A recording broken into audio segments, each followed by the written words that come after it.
চৈত্রের শুক্রবার জুমার নামাজ শেষ হতে না হতেই হঠাৎ ভূমিকম্পে কেঁপে উঠল রাজধানী ঢাকাসহ দেশের বিভিন্ন এলাকা।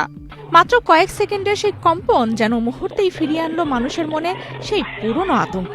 আতঙ্কিত অনেককে বাসা থেকে বেরিয়ে রাস্তায় নেমে আসতে দেখা গেছে।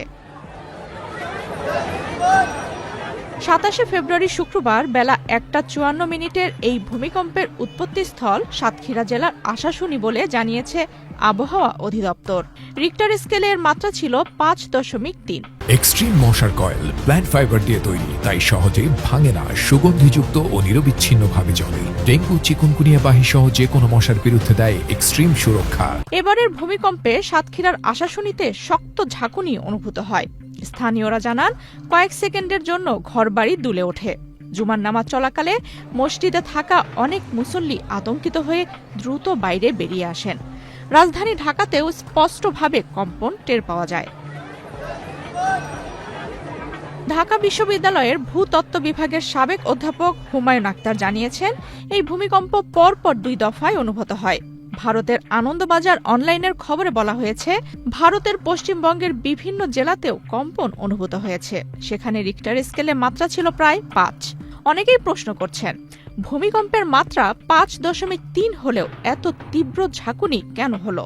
এর একটা বড় কারণ হলো, ভূমিকম্পের এবারের উৎপত্তিস্থল ছিল মাত্র ৯.৮ কিলোমিটার গভীরে।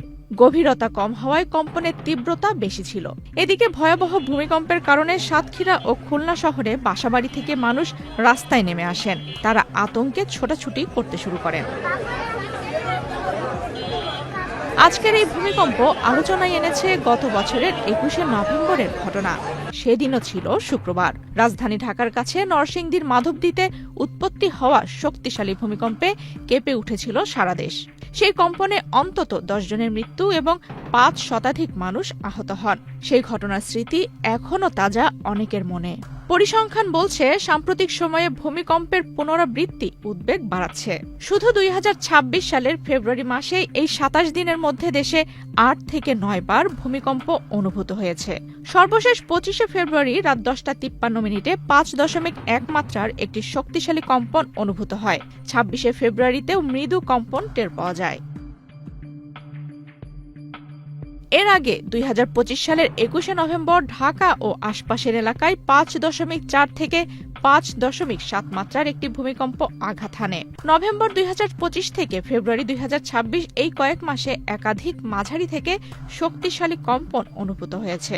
বিশেষ করে সিলেট ও সুনামগঞ্জ অঞ্চলে ৪.১ থেকে ৫.১ মাত্রার ঘন ঘন কম্পন জনমনে ভয়ের কারণ হয়ে দাঁড়িয়েছে।